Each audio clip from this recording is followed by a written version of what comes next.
Hello friends, welcome back to our channel. இன்றைக்கி நம்ம இட்லிக்கு ஒரு கார சட்னி தாங்க பார்க்க போகிறோம். இந்த ரோட்டு கடையிலெல்லாம் நல்லா காரமாக ரெட் கலராக இருக்கும்னா அந்த சட்னி தான் பார்க்க போகிறோம். வாங்க எப்படி செய்யுதுன்னு பார்க்கலாம். ஒரு 2 பெரிய வெங்காயம் 4 கட் பண்ணி எடுத்துக்கலாங்க. அது கூட ஒரு 100 கிராம் சின்ன வெங்காயம் எடுத்துக்கலாம். ஒரு 5-6 பல் பூண்டு எடுத்துக்கலாம். 2 பெரிய தக்காளி பழமாக எடுத்துக்கலாம். இது எல்லாமே பச்சையாக போட்டு அரைச்சிடலாங்க. தேவையான அளவு உப்பு சேர்த்திக்கலாம். ஒரு 3 வரமிளகா போட்டு நல்லா நைஸாக அரைச்சி எடுத்துடலாம். இப்போ எண்ணெய் ஊற்றிக்கலாங்க. நல்லெண்ணெய் சேர்த்திக்கங்க. நல்லெண்ணெய் சேர்த்துனீங்கன்னா இந்த சட்னி நல்லாயிருக்கும். எண்ணெய் காஞ்சதும் கடுகு 1 ஸ்பூன், உளுந்தம்பருப்பு 1 ஸ்பூன், கருவேப்பிலை இதை மட்டும் போட்டு தாளிச்சிடலாம்.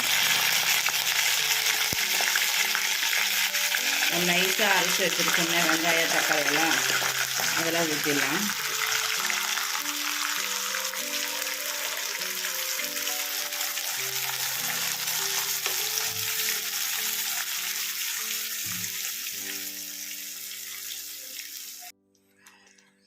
எண்ணெய் ஊற்றி கடுகு கருவேப்பிலையெல்லாம் போட்டு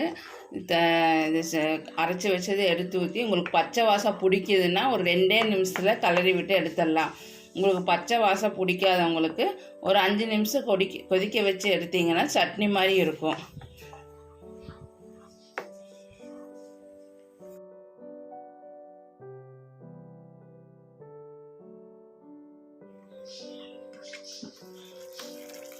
இப்போ 5 நிமிஷம் விட்டு கொதிக்க விட்டு எடுத்தாச்சுங்க. சூப்பரான கார சட்னி ரெடி ஆகியாச்சு. ரோட்டு கடையிலெல்லாம் எண்ணெய் ஊற்றி கடுகு கருவேப்பிலை போட்டு ஒரு 2 நிமிஷத்தில் எடுத்துடுவாங்க. அது கொஞ்சம் லைட்டாக பச்சை வாசம் இருக்கிற மாதிரி இருக்கும். உங்களுக்கு அந்த பச்சை வாசம் பிடிக்கலைன்னா ஒரு 5 நிமிஷம் கொதிக்க வச்சு எடுத்துடுங்க. கார சட்னி சூப்பராக இருக்கும். இட்லிக்கு செமையாக இருக்குங்க. இது கண்டிப்பாக ட்ரை பண்ணி பாருங்கள். இந்த கார சட்னிக்கு இன்னைக்கு நான் வாழை இலை இட்லி தான் ஊற்ற போகிறேங்க.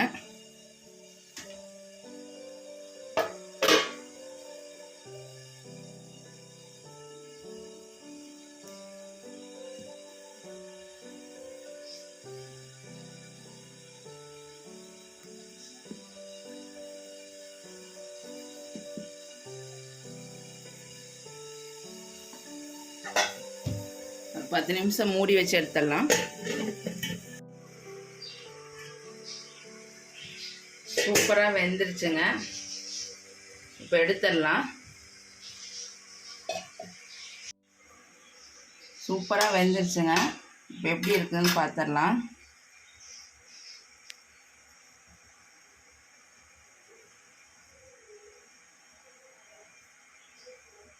நல்லா நம்ம பஞ்சு மாதிரி துணியில் வேக வைக்கிற மாதிரி நல்லா வெந்துருச்சுங்க.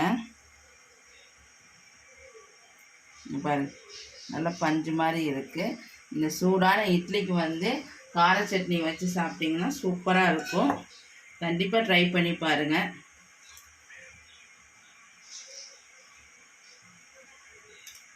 ட்ரை பண்ணி பார்த்துட்டு கண்டிப்பாக கமெண்ட்ஸில் சொல்லுங்கள். இந்த வீடியோ உங்களுக்கு பிடிச்சிருந்தா லைக் பண்ணுங்கள், ஷேர் பண்ணுங்கள். மறக்காமல் சேனலுக்கு சப்ஸ்கிரைப் பண்ணுங்கள். தேங்க்ஸ் ஃபார் வாட்சிங்.